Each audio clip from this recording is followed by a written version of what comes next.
సమాజంలో హార్ట్ స్ట్రోక్తో పాటు మరో స్ట్రోక్ కూడా మనిషి ఆయుష్కు పెను ప్రమాదంగా మారింది. అదే బ్రెయిన్ స్ట్రోక్. దీనినే తెలుగులో పక్షవాతం అని కూడా అంటారు. మానవ జీవితంలో మారుతున్న జీవనశైలి, ఆహారపు అలవాట్లు, బీపీ, షుగర్ వ్యాధులను నిర్లక్ష్యం చేయటం తదితర కారణాలతో బ్రెయిన్ స్ట్రోక్ వచ్చే అవకాశం ఉందని వైద్యులు అంటున్నారు. బ్రెయిన్ స్ట్రోక్ లేదా పక్షవాతం అనే వ్యాధి రెండు రకాలుగా ఉంటుందని, ఒకటి మెదడులో రక్తం గడ్డగట్టడం, రెండవది రక్తనాళాలు పగిలిపోవడం కారణంగా బ్రెయిన్ స్ట్రోక్ వస్తుందని జీజీహెచ్ న్యూరో ఫిజిషియన్ డాక్టర్ పోలి నటరాజ్ తెలిపారు. నరాల వ్యాధులు, వాటి పరిష్కార మార్గాలు, ప్రభుత్వం సర్వజన ఆసుపత్రుల్లో అందుతున్న వైద్య సేవలపై డి న్యూస్కు ప్రత్యేకంగా వివరించారు. పక్షవాతం లేదా బ్రెయిన్ స్ట్రోక్ వచ్చిన 4 గంటల సమయంలోనే నరాలకు సంబంధించిన వైద్యులను సంప్రదిస్తే రికవరీ కావడానికి పూర్తి స్థాయిలో అవకాశం ఉంటుందని, అలాంటి సేవలు ఒంగోలు ప్రభుత్వాసుపత్రిలో అందుబాటులో ఉన్నాయని అన్నారు. ప్రధానంగా బ్రెయిన్ స్ట్రోక్ లేక పక్షవాతం అనేది 50 సంవత్సరాల పైబడిన వారికి వచ్చే అవకాశం ఉందని అన్నారు. బీపీ, షుగర్, గుండె జబ్బులు ఉన్న వారికి, మత్తు పదార్థాలు తీసుకునే వారికి ఈ వ్యాధి సంభవించే అవకాశం ఉందని, దీనికి సంబంధించి వ్యాధి అవగాహన కోసం 5 రకాల సూత్రాలు ఉన్నాయని అన్నారు. బిఈఎఫ్, ఏఎస్టీ అని వాటిని గుర్తుంచుకుంటే వాటిని తెలుసుకోవచ్చని అన్నారు. బి అంటే బ్యాలెన్స్ అని, ఐ అంటే కంటి చూపు రెండుగా కనపడతాయని, ఎఫ్ అంటే ముఖం వంకర పోవడం అని, ఏ అంటే అన్కాన్షియస్ అని, ఎస్ అంటే స్పీచ్ మాట నంగిగా రావటం, టీ అంటే వెంటనే కనుక్కొని వైద్యం అందించుకోవడం అని తెలిపారు. సో నరాల వ్యవస్థ అనేది ఏంటంటే మెదడు, వెన్నుపూస, నరాలు, కండరాలు సంబంధించి ఇదంతా కలిపి ఒక నరాల వ్యవస్థ అంటాం. దీనిలో ముఖ్యంగా మెదడు అనేది చాలా ముఖ్యమైన భాగం. సో ఈ మెదడులో ఏంటంటే మన ప్రపంచ జనాభా ఎంత ఉందో అంత 10 నరాలు ఉంటాయి. అంటే 800 కోట్ల కంటే ఎక్కువగా 10. సో ఆ నరాలన్నీ కూడా సమన్వయంగా ఉండి పనిచేస్తేనే మనకు బ్రెయిన్ నుంచి వెన్నుపూసకి, నరాలకు, కండరాలకు సంకేతాలు వచ్చి మనం నడవడం కానీ, మాట్లాడడం కానీ, మన ప్రవర్తన సందర్భానికి అనుగుణంగా ఉంటుందన్నమాట. ఎప్పుడైతే ఈ బ్రెయిన్ కానీ మిగతా నరాల వ్యవస్థలో సమస్యలు వచ్చినప్పుడు మనకు ఈ సమస్యలు వస్తూ ఉంటాయి. నడక కానీ, మాటలు కానీ, చూపు కానీ, ప్రవర్తన కానీ తేడాలు వచ్చే అవకాశం ఉంటుంది. ప్రధానంగా నరాల జబ్బులు ఎలా ఉంటాయంటే సడన్గా అక్యూట్ అంటాం దాన్ని, సడన్గా వచ్చే జబ్బులు, తర్వాత స్లోగా వచ్చే జబ్బులు. సడన్గా వచ్చే జబ్బులు ముఖ్యంగా చెప్పుకోవచ్చు పక్షవాతం అన్నమాట. తర్వాత ఫిట్స్, తర్వాత జీబీ సిండ్రోమ్ అంటాం. ముఖ్యంగా పక్షవాతం అనేది ఏంటంటే ఎక్కువగా 50 ఏళ్ళ వయసు వరకు వస్తుంటుంది అనమాట. ఇది ప్రధాన లక్షణాలు ఏంటంటే దాన్ని మనం బిఈఎఫ్ఏఎస్టీ కోడ్ పెట్టుకుంటాం. బి అంటే బ్యాలెన్స్ అనమాట, అంటే సడన్గా వచ్చేసి తూలిపోవడం, బ్యాలెన్స్ లేకపోవడం. తర్వాత ఈ అంటే కంటికి సంబంధించిన సమస్యలు. సో సడన్గా వచ్చేసి ఒక వస్తువు రెండుగా కనిపించడం కానీ, తర్వాత చూపు తగ్గిపోవడం కానీ. సో తర్వాత ఎఫ్ అంటాం. ఎఫ్ అంటే ఫేస్ అనమాట, మూతి వంకరిపోతుంది సడన్గా. సో తర్వాత ఏ అంటే ఆమ్ అంటే చెయ్యి అనమాట, చెయ్యి కానీ కాలు కానీ సడన్గా ఎత్తలేకపోవడం కానీ, సచ్చు రావడం కానీ.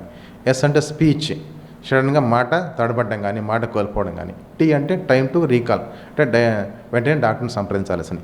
ఈ బీ ఫాస్ట్ అనే కోడ్ ఎందుకంటే అందరికీ అర్థమవుతుంది, వెంటనే గుర్తించేదానికి పెట్టారనమాట. ఎందుకంటే ఈ పక్షవాతం 2 రకాలుగా ఉంటుంది. ఒకటి రక్తం గడ్డగట్టడము రక్తనాళాల్లో, రెండోది వచ్చి రక్తనాళాల్లో బ్రేక్ అవ్వడం.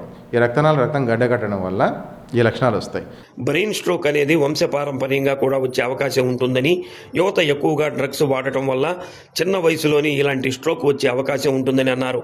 ప్రభుత్వ జనరల్ ఆసుపత్రుల్లో బ్రెయిన్ స్ట్రోక్కు సంబంధించి అన్ని రకాల పరికరాలు అందుబాటులో ఉండటంతో పాటు రక్తం గడ్డకట్టినా దానిని కరిగించేందుకు, రక్తనాళాలు పగిలిపోయినప్పుడు వాటిని సులభంగా తగ్గించుకునేందుకు 40,000 రూపాయలు విలువ చేసే టీఎన్కే, టీపీఏ ఇంజెక్షన్ అందుబాటులో ఉన్నాయని, ఇవి ఉపయోగించుకుంటే బ్రెయిన్ స్ట్రోక్ నుండి కాపాడుకోవచ్చని అంటున్నారు. అయితే బ్రెయిన్ స్ట్రోక్ లేక పక్షవాతం లేక నరాల బలహీనతకు చికిత్స తీసుకుని సాధారణ స్థితికి వచ్చిన తర్వాత మందులు సక్రమంగా వాడకపోతే రెండోసారి బ్రెయిన్ స్ట్రోక్తో పాటు కోమాలకు వెళతారని అన్నారు. ఇటీవల 35 సంవత్సరాల యువకుడు నరాల వ్యాధితో సర్వజన ఆసుపత్రికి రాగా వైద్య పరీక్షలు చేసి 40,000 రూపాయల విలువైన ఇంజెక్షన్ ఇవ్వటం ద్వారా గంటల వ్యవధిలో కోలుకున్నాడని, అలానే 50 సంవత్సరాల పైబడిన వ్యక్తి బ్రెయిన్ స్ట్రోక్తో ఆసుపత్రికి రాగా మెరుగైన చికిత్స అందించి ప్రాణాలు రక్షించగలిగామని అన్నారు. వ్యాధిని గుర్తించిన వెంటనే వైద్యులను సంప్రదిస్తే ప్రమాదాన్ని నివారించవచ్చని, ప్రభుత్వాసుపత్రుల్లో ఉచిత వైద్య సేవలు ఉపయోగించుకొని సంపూర్ణ ఆరోగ్యంతో జీవించాలని డాక్టర్ నటరాజ్ ఆకాంక్షించారు. వచ్చిన వాళ్ళు ఈ బీ ఫాస్ట్ అనే కోడ్లో ఉన్నటువంటి లక్షణాలు గుర్తించి వెంటనే మా దగ్గరికి రాగలిగినారంటే గవర్నమెంట్ జనరల్ హాస్పిటల్కి, సో సరైనటువంటి బ్రెయిన్ స్కాన్లు టెస్టులు చేసేసి వాళ్ళకి రక్తం గడ్డ ఉంటే కరిగించేదానికి మా దగ్గర మందులు ఉన్నాయి కాబట్టి ఈ అవకాశం వినియోగించుకొని వాళ్ళు వస్తే మామూలు స్థితికి వచ్చేదానికి అవకాశం ఉంటుంది. ఎందుకంటే ఈ పక్షవాతం అనేది ఎక్కువగా 50 ఏళ్ళ వయసు వరకు వస్తూ ఉంటుంది. సో ఈ 50 ఏళ్ళ వయసు వాళ్ళు ఏంటంటే కుటుంబ యజమాని ఉంటారు కాబట్టి వాళ్ళకి ఏదైనా ఈ సమస్య వచ్చినప్పుడు మంచంలో పడిపోయి ఫ్యామిలీ అంతా కూడా వీధిని పడే అవకాశం ఉంటుంది. కాబట్టి ఈ లక్షణాలు వచ్చినప్పుడు వెంటనే గవర్నమెంట్ జనరల్ హాస్పిటల్కి వచ్చినప్పుడు ఈ ఇంజెక్షన్ ఉంది కాబట్టి వెంటనే ఈ రక్తం గడ్డ కరిగించి మామూలు స్థితికి వచ్చేదానికి అవకాశం ఉంటుంది. కొందరు వచ్చేసి స్ట్రోక్ వచ్చి అడ్మిట్ అయ్యి వెళ్ళిపోతుంటారు, తర్వాత మళ్ళీ మందులకు రారనమాట. ఈ పక్షవాతం వచ్చిన వాళ్ళు రక్తం కరిగించేదానికి జీవితాంతం మందులు వేసుకోవాల్సిన అవసరం ఎంతైనా ఉంటుందన్నమాట. కొంతమంది తగ్గిపోయిందిలే ఇంకా మాకు అవసరం లేదనేసి మధ్యలో మానేస్తుంటారు అనమాట. అట్లా వాళ్ళు మళ్ళీ మా దగ్గరికి వస్తుంటారు.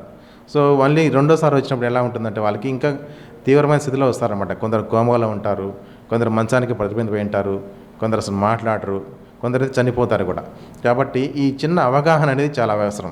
ఒకసారి పక్షవాతం వచ్చిన తర్వాత రక్తం గడ్డ కరిగించే మందులు అనేది పలచబడే మందులు జీవితాంతం వేసుకోవాలి. దీంతోపాటు ఈ కారణాలు ఏంటంటే రక్తం గడ్డ కట్టేదానికి ముఖ్యంగా బీపీ అనమాట, షుగరు, తర్వాత కొలెస్ట్రాలు, ఈ మధ్య కాలంలో యూత్ కూడా అనమాట ఈ మాదక ద్రవ్యాలు వాడుకోవడం వాళ్ళకు కూడా స్ట్రోక్ వచ్చే అవకాశం ఎక్కువగా ఉంది. వంశపారంపర్యంగా కూడా వచ్చే అవకాశం ఉంది. కాబట్టి ఇవన్నీ కూడా దృష్టిలో పెట్టుకొని మన స్ట్రోక్ లక్షణాలు వచ్చినప్పుడు మనం డాక్టర్ గవర్నమెంట్ జనరల్స్కి సంప్రదించి వెంటనే ట్రీట్మెంట్ తీసుకోవడం వల్ల స్ట్రోక్ బారి నుంచి మనం నివారించే అవకాశం ఉంటుంది. దీంతో పాటుగా మేము ఇక్కడ స్ట్రోక్తో పాటుగా ఈ ఫిట్స్ కూడా ట్రీట్మెంట్ చేస్తున్నాం. తర్వాత కాలు చేసి జీబీ సిండ్రోమ్ అంటాం. ఈ జీబీ సిండ్రోమ్ అనేది అంటే వెంటనే కాలు చేయి పడిపోతుంది అనమాట, స్వచ్ఛబడి. సో ఇది మెదడులో కాదు సమస్య, ఇది కాళ్ళలో నరాల్లో సమస్య అనమాట. దీనికి మనం ఇంజెక్షన్ ఐవిఏజన్ ఇస్తాం. ఈ ఇంజెక్షన్ కాస్ట్ ఒక పేషెంట్ ట్రీట్మెంట్ అయ్యేదానికి 5 లక్షలు అవుతుందన్నమాట. ఇది కూడా మా దగ్గర ఉంది. సో ఇట్లా కూడా వాళ్ళు ట్రీట్మెంట్ తీసుకొని చక్కగా బయటికి వెళ్ళిపోతున్నారు అనమాట. సో కాబట్టి ఇక్కడ గవర్నమెంట్ జనరల్ హాస్పిటల్లో మాకు పక్షవాతానికి, తర్వాత ఈ ఫిట్స్కి, తర్వాత జీబీ సిండ్రోమ్కి, తర్వాత ఈ పార్కిన్సన్ డిసీజ్కి అన్నిటి కూడా ట్రీట్మెంట్ ఉందన్నమాట. ఈ మా టీంకి సహకరించేదానికి క్యాజువాలిటీ వాళ్ళు కానీ, తర్వాత జనరల్ మెడిసిన్ వాళ్ళు కానీ, తర్వాత రేడియాలజీ డిపార్ట్మెంటు, తర్వాత ఈ మా సూపరింటెండెంట్ గారు కానీ ఎంతో సహకరిస్తున్నారు. కాబట్టి ఈ నరాలకు సంబంధించిన సమస్యల గురించి అందరూ అవగాహన పెంచుకొని ఏదైనా సమస్యలు ఉన్నప్పుడు గవర్నమెంట్ జనరల్ హాస్పిటల్కి వచ్చి వినియోగించుకొని వాళ్ళ ఆరోగ్యాన్ని కాపాడుకోవాలని కోరుకుంటున్నాను.